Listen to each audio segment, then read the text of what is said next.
salmo de autoria de Davi. Esse salmo aí, ele traz uma coisa bem legal. Eles dizem, né? Eles tratam no hebraico como um Mictã, que é um salmo de louvor, onde Davi vai expressar a confiança dele absoluta em Deus. Isso a gente percebe em todos os salmos de Davi. E alegria na presença de Deus além da morte. Ou seja, a confiança de Davi é que ele não ia ficar no inferno. A gente viu isso quando estudou Daniel, que as pessoas antes de Jesus morriam e iam para o Hades, para o inferno, ali o Seol, o lugar de inferior, e, e Davi tinha certeza que não ia ficar ali muito tempo. Talvez daí que venha a teologia aí do purgatório, da Igreja Católica, né, que traz essa ideia do purgatório. Hoje a gente entende e sabe que não existe isso.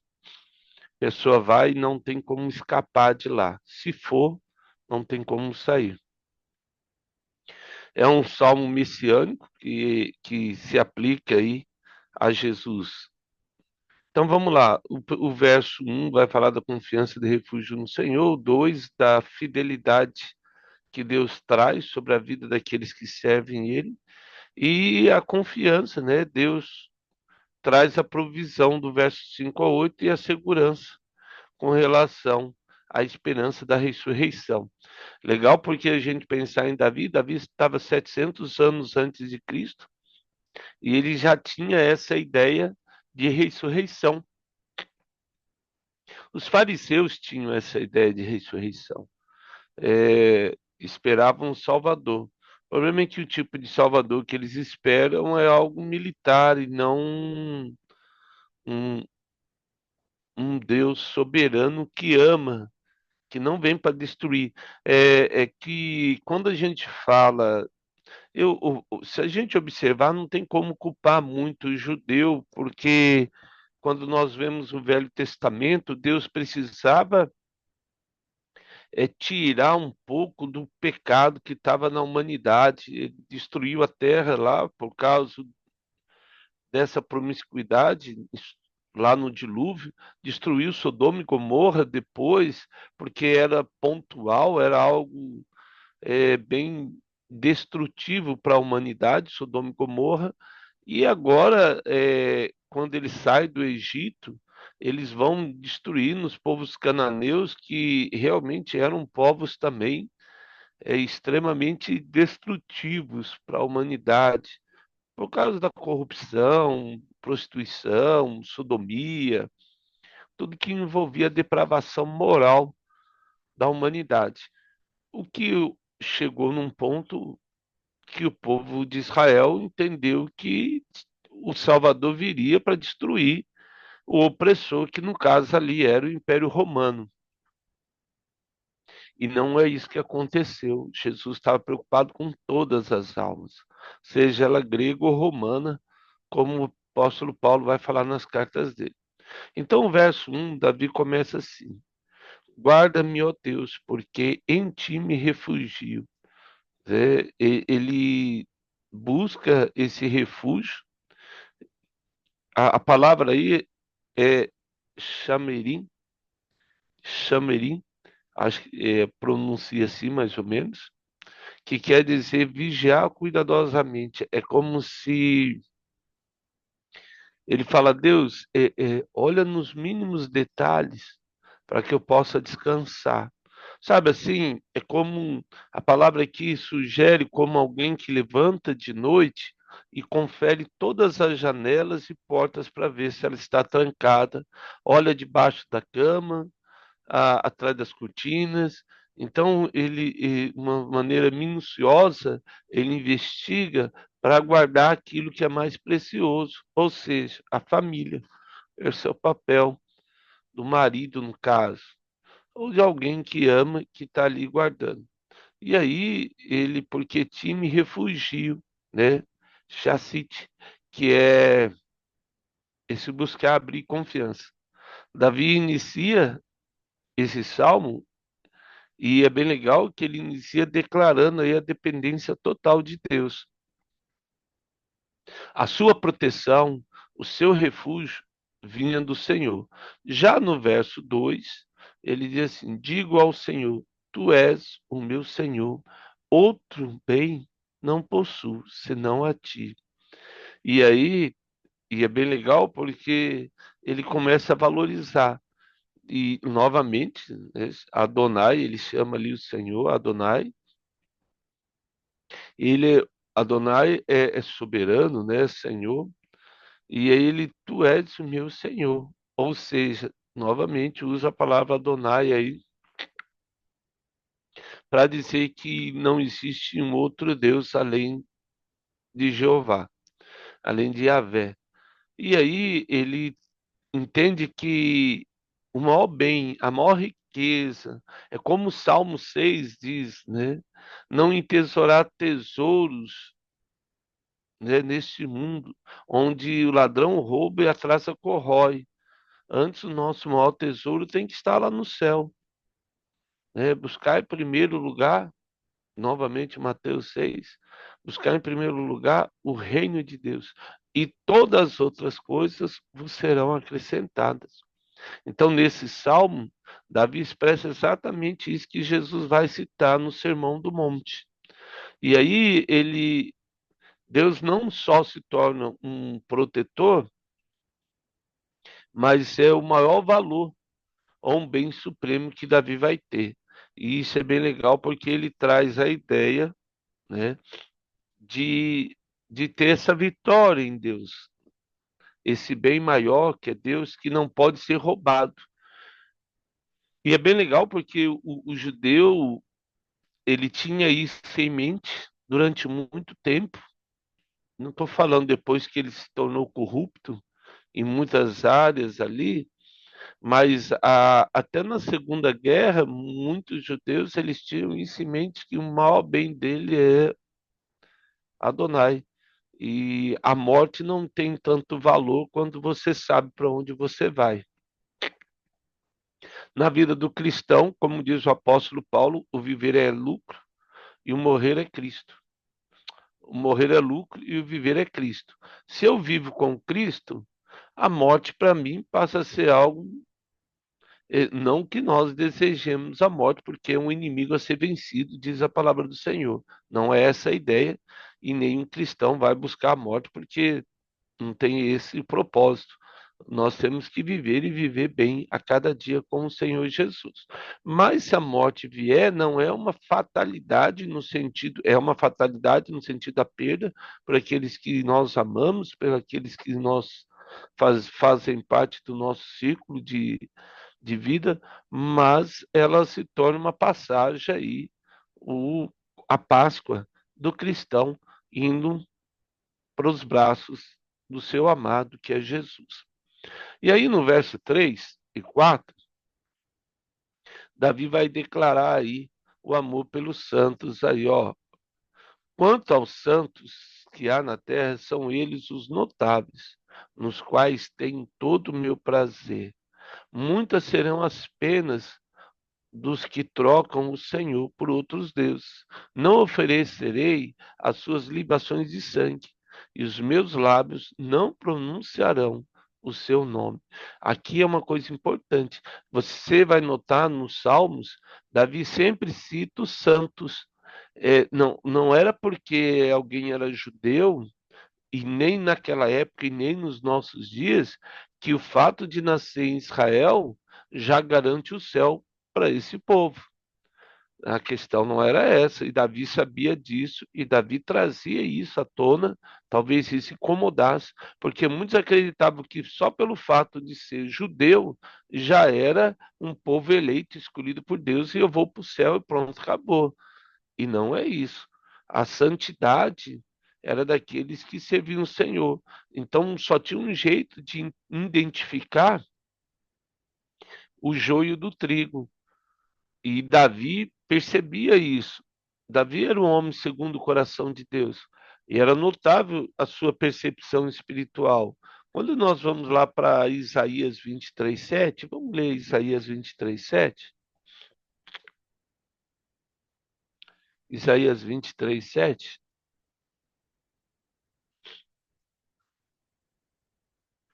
O verso 7, isso. Então vamos lá, olha só.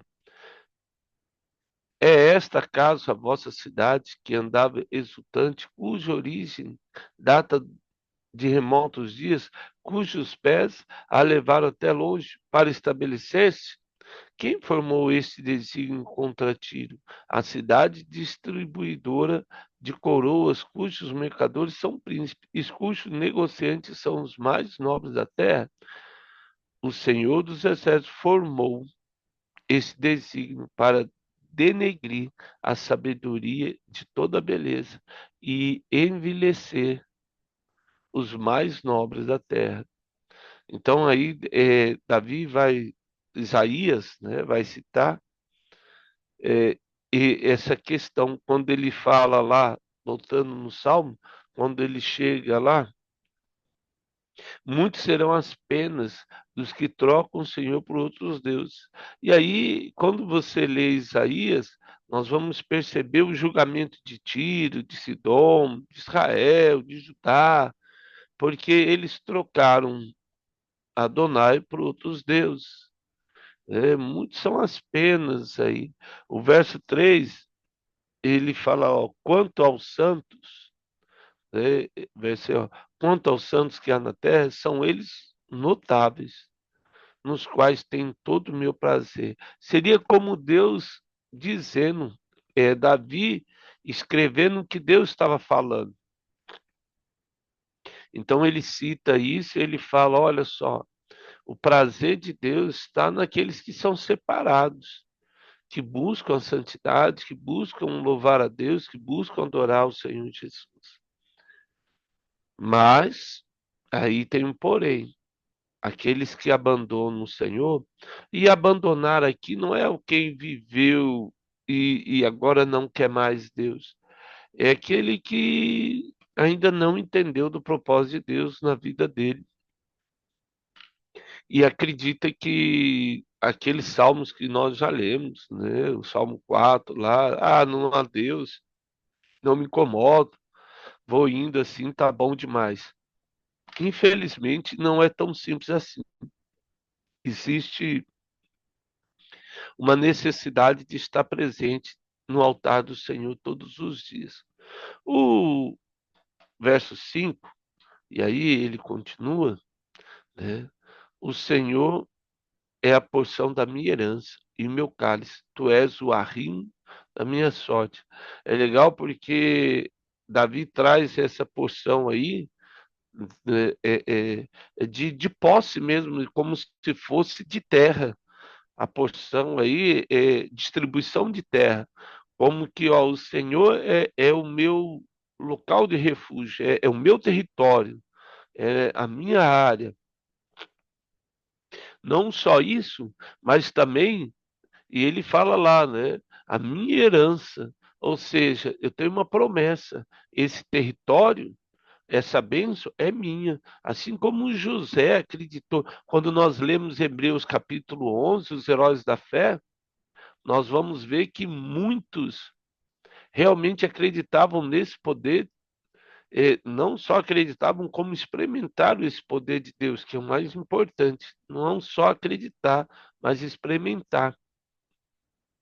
Essa referência da promessa aí era o destino de Davi. Ele viu o futuro dele, creu e seguiu, assim como José do Egito, assim como Daniel, Isaías, e tanto Paulo, e tantos homens de Deus, Moisés, Abraão, simplesmente seguiram. A segurança de todos eles estava não nos bens que o mundo oferecia, mas em Deus. Tu és o meu arrimo da minha sorte, ou seja, o alicerce da prosperidade na vida dele. Quando nós chegamos no verso 6, e aí caem as divisas em lugares amenos, e muito linda é a minha herança. E ali os territórios que tinham demarcado, que impediam todo o cristão de prosperar, ele cai por terra. E aí não importa. né? Nós vemos isso, José no Egito, todas as limitações que o Egito poderiam dar sobre a vida de José caíram por terra, assim como Daniel, assim como Moisés, Abraão. Nós precisamos só descansar em Deus e confiar que esses muros, essas barreiras que existem, elas vão cair. E aí nós vamos ter a oportunidade de viver regalado, né? No regozijo da alegria e da presença do Senhor. E é bem legal, né?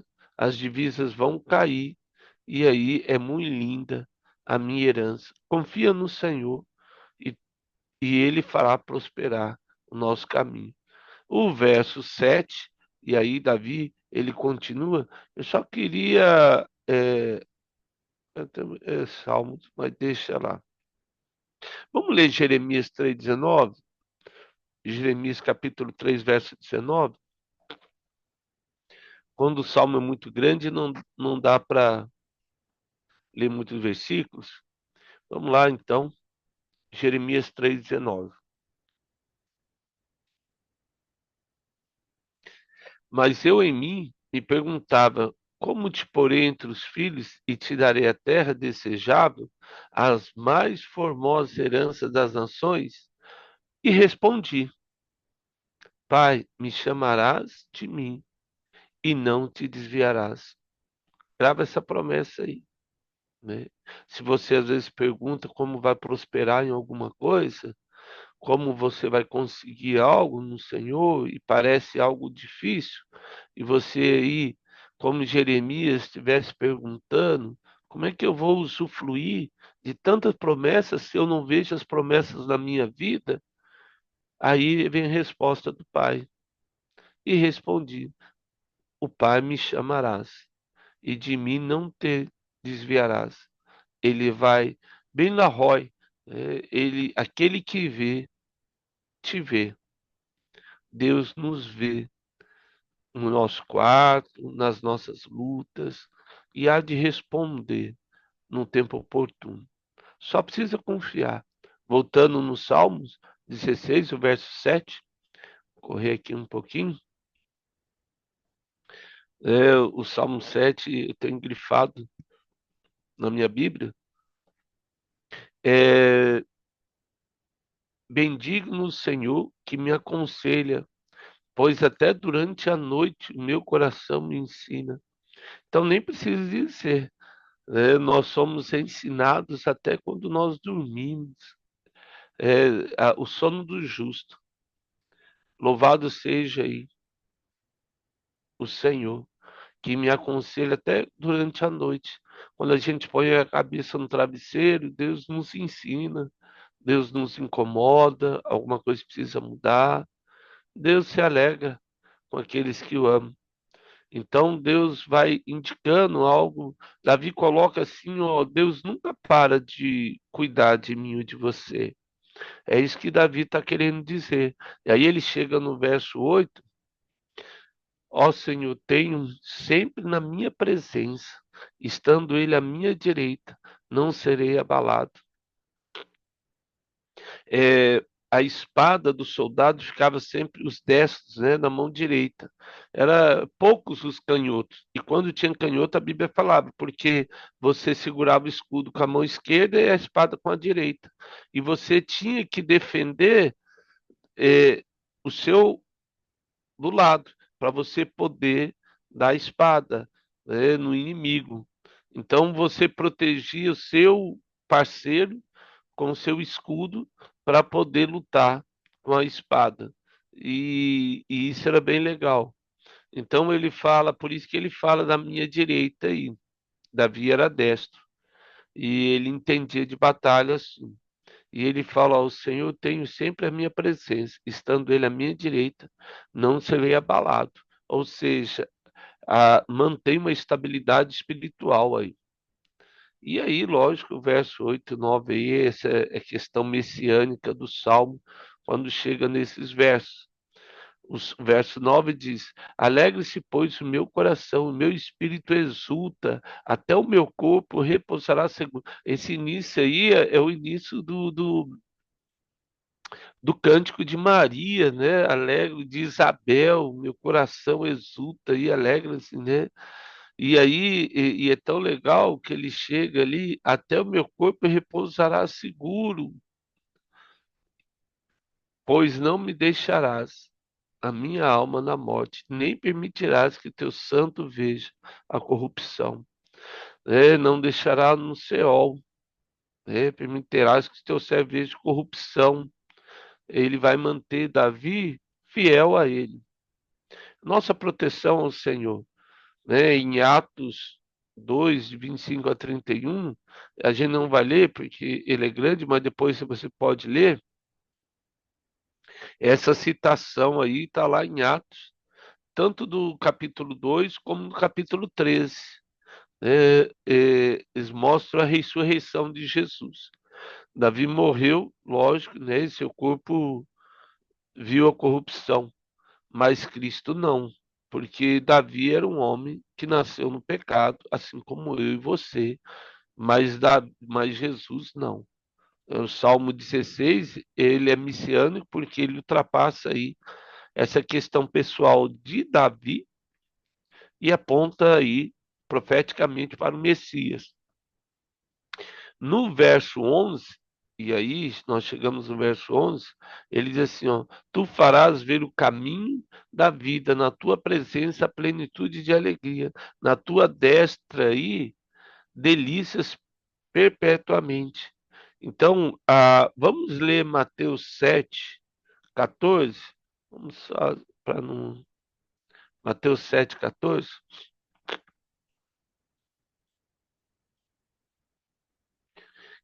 Porque estreita a porta e apertada. Porque estreita é a porta e apertado o caminho que conduz para a vida, e são poucos os que acertam com ela. A porta do céu é estreita aí.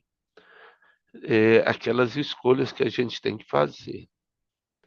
O prazer do mundo sempre parece melhor, como a grama do vizinho sempre parece mais verde. Mas o caminho de Deus, ele é assim. O caminho de Deus é estabelecido, verso 11. Tu me farás ver o caminho da vida. Aí é um preparo para o Salmo 23, né? Veredas aí de descanso. Voltando isso, né? Na tua presença, a plenitude de alegria. Ou seja, uma satisfação completa. Eu e você temos aí uma satisfação completa no Senhor. Delícias que são eternas, são para sempre. É a visão escatológica aí de Davi sobre a vida eterna, sobre a presença de Deus aí. Então nós temos aí a questão da ressurreição, a vida eterna, no Salmo 16, é a alegria plena da presença de Deus. O que eu preciso entender e me perguntar, Deus é suficiente na minha vida? Ou eu preciso de algumas coisas? Davi, ele começa o salmo e ele fala que Deus é suficiente. Ele não precisa de mais nada. Se ele tivesse o reino de Israel ou não, para ele não ia fazer diferença. Porque a segurança dele não dependia de circunstâncias. Eu não preciso estar bem com Deus se eu tiver com sem conta, um bom emprego, um dinheiro no banco, se eu tiver com saúde, se tudo me vai bem, aí eu estou feliz com Deus? Será que é isso? A nossa segurança não pode depender de circunstâncias. E lembrando que a morte não é um fim para o justo. A morte não é prazerosa, mas não é o fim daquilo que nós cremos. Pelo contrário, é o começo da eternidade pós este mundo, né? E a verdadeira alegria nossa do cristão, como diz Gálatas, né, o fruto do Espírito é a alegria. A verdadeira alegria está na presença divina de Deus. porque nós vivemos com os olhos na eternidade. As suas delícias, como diz o verso 11, são perpetuamente. Que possamos viver essa certeza que Davi tinha e confiar realmente que os planos de Deus são melhor para nós. A princípio parece que não, mas Deus nos ama tanto e Ele quer esse bem cada dia mais perto de nós. Que nós possamos regozijar no Senhor e ter esse dia na confiança que tudo que acontecer na nossa vida foi Deus nos preservando de alguma coisa que não seria o ideal, para usufruirmos daquilo que é permanente, onde a traça não pode destruir, e nem a ferrugem corrói, e nem os ladrões roubam, algo que seja valioso, precioso para toda a eternidade. Amém? Ó Pai, eu quero agradecer pelo salmo, pela leitura da palavra do Senhor, que nesse dia nosso maior bem seja o Espírito Santo de Deus. A tua salvação, Jesus. Somos gratos pela salvação que há em Cristo Jesus. Que possamos, diante disso, ó Deus, testemunhar da tua graça e levar o evangelho da paz, da graça e do amor para todos aqueles que estão perto de nós. É que eu lhe peço em nome de Jesus. Amém. Amados, que Deus nos abençoe ricamente nesse dia ensolarado aí de verão, no nome de Jesus.